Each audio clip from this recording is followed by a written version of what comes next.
सास का नया खाना बनाना, सास बहू की कहानी। एक नया कदम। शहर के बाहरी इलाके में स्थित एक छोटे से गांव में एक प्यारी सी बहू रेखा और उसकी सास शारदा देवी का घर था। रेखा की शादी को 2 साल हो चुके थे और वह अपने सास ससुर के साथ खुशी खुशी रहती थी। शारदा देवी एक कड़ी मेहनत करने वाली और घर को चलाने वाली महिला थीं। उन्होंने जीवन में तमाम संघर्षों का सामना किया और अपनी बहू को भी उसी संघर्ष के जरिए जीवन जीने की कला सिखाई थी। अगर आप अपनी माँ से प्यार करते हो और उनको खुश देखना चाहते हो तो चैनल को सब्सक्राइब करो, लाइक करो। बहुत ही जल्द आपको खुशखबरी मिलेगी। प्लीज वीडियो को लास्ट तक जरूर देखें। आज सुबह जब रेखा अपनी रसोई में काम कर रही थी तो शारदा देवी ने एक नई योजना बनाई। रेखा, तुम्हें आज कुछ नया सिखाना है, शारदा देवी ने अपनी बहू से कहा। क्या नया मांजीत? रेखा ने अपनी सास की ओर देखा, उसकी आंखों में उत्सुकता थी। आज हम एक नया व्यंजन बनाएंगे जो मैंने सुना है कि बहुत ही स्वादिष्ट होता है। यह एक स्पेशल मसाला है जिसे हम घर के बचे हुए सामान से बना सकते हैं। रेखा थोड़ी चौंकी क्योंकि उसे कभी भी अपनी सास से इस तरह के प्रयोग की उम्मीद नहीं थी। वह हमेशा पारंपरिक तरीके से ही खाना बनाती थीं। ठीक है मां जी, अगर आप कहें तो मैं कोशिश करती हूं, रेखा ने कहा। शारदा देवी मुस्कुराईं। बस ध्यान रखना, यह नया व्यंजन बनाने के लिए हमें कई खास चीजों की जरूरत होगी। मसालों का जादू। शारदा देवी ने रेखा को बताया कि उन्हें मसालों के एक नए मिश्रण का उपयोग करना होगा जो उन्होंने कहीं से सीखा था। यह मसाले किसी खास तरीके से मिलाकर खाना बनाना था ताकि हर बाइट में एक अलग स्वाद आए। रेखा को समझ में नहीं आ रहा था कि इन नए मसालों का स्वाद कैसा होगा, लेकिन उसने अपनी सास पर भरोसा किया। शारदा देवी ने सबसे पहले दालचीनी, लौंग, इलायची और हल्दी को एक साथ मिला लिया और रेखा को यह मिश्रण बनाने के लिए कहा। फिर उसने कुछ हरी मिर्च, अदरक और लहसुन का पेस्ट तैयार किया और उसे उसमें डालने को कहा। मां जी, ये तो बहुत अलग सा लग रहा है, रेखा ने थोड़ी दबी आवाज में कहा। हाँ, यही तो खास बात है। यह मसाला जो होगा वही इसे खास बनाएगा, शारदा देवी ने आत्मविश्वास से कहा। रेखा ने अपनी सास की बातों पर ध्यान दिया और धीरे धीरे सब चीजों को सही तरीके से मिला दिया। अब उन्हें चिकन का मसाला तैयार करना था और शारदा देवी ने निर्देश दिया कि उसमें कुछ और अजनबी चीजें भी डालनी होंगी, मट्ठा, किशमिश और घी का इस्तेमाल। लेकिन मां जी, ये सब तो मैंने कभी नहीं सुना। क्या यह अच्छा होगा? रेखा ने संकोच करते हुए पूछा। बस देखना, यह व्यंजन बहुत ही स्वादिष्ट बनेगा। तुम्हें विश्वास करना होगा, रेखा, शारदा देवी ने एक गहरी सांस लेते हुए कहा।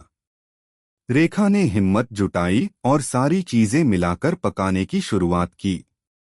वह धीरे धीरे गर्म तवे पर मिश्रण डाल रही थी और शारदा देवी उसके साथ खड़ी होकर उसे मार्गदर्शन दे रही थीं। व्यंजन का विपरीत परिणाम।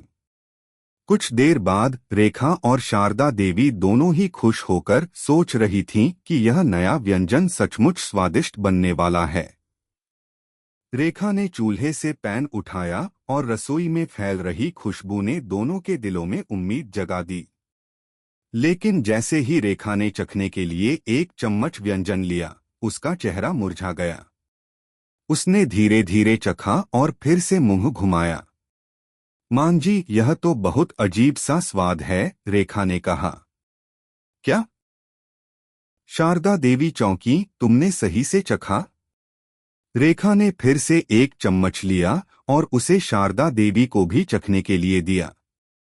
जैसे ही शारदा देवी ने उसे चखा, उनका चेहरा भी बदल गया। रेखा, यह तो कुछ ज्यादा ही तीखा हो गया है, शारदा देवी ने कहा। अब दोनों ही एक दूसरे को देख रहे थे, समझ नहीं पा रहे थे कि क्या हुआ।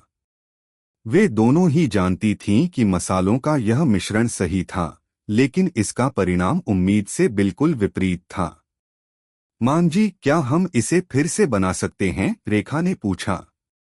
नहीं रेखा, कभी कभी जीवन में कुछ चीजें गलत हो जाती हैं, लेकिन हम उसे सुधारने के लिए फिर से कोशिश कर सकते हैं, शारदा देवी ने मुस्कुराते हुए कहा। चलो इसे थोड़ा ठंडा होने दो और फिर देखते हैं, शायद यह थोड़ी बेहतर हो जाए। निराशा से आशा तक। दोनों ने व्यंजन को कुछ देर के लिए ठंडा होने दिया और फिर उसे फिर से चखा। इस बार स्वाद थोड़ा कम तीखा हो गया था, लेकिन फिर भी वह उम्मीद के मुताबिक स्वादिष्ट नहीं था। अब क्या करें? रेखा ने थक हार कर पूछा। कुछ नहीं रेखा, यह भी जीवन का हिस्सा है। हम कोशिश करते हैं, लेकिन कभी कभी चीजें गलत हो जाती हैं। इस बार यह व्यंजन नहीं चला, लेकिन अगली बार हम कुछ और नया बनाएंगे, शारदा देवी ने कहा। रेखा मुस्कुराई और समझ गई कि कभी कभी नाकामी भी एक सीख होती है। उसने शारदा देवी का हाथ पकड़ा और कहा, मां जी, अगली बार हम इसे फिर से ट्राई करेंगे। एक नई शुरुआत।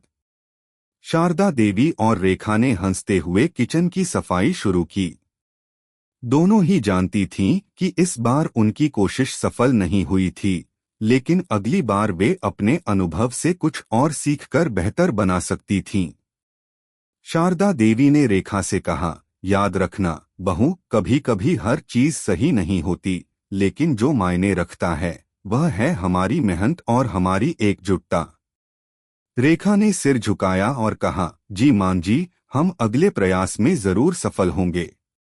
उनकी यह छोटी सी नाकामी उनके रिश्ते को और भी मजबूत बना गई। दोनों ने तय किया कि वे एक दूसरे के साथ और भी नए प्रयोग करेंगे, ताकि एक दिन वे अपने किचन में एक नया कमाल कर सकें। अगर आप अपनी मां से प्यार करते हो और उनको खुश देखना चाहते हो तो चैनल को सब्सक्राइब करो, लाइक करो। बहुत ही जल्द आपको खुशखबरी मिलेगी।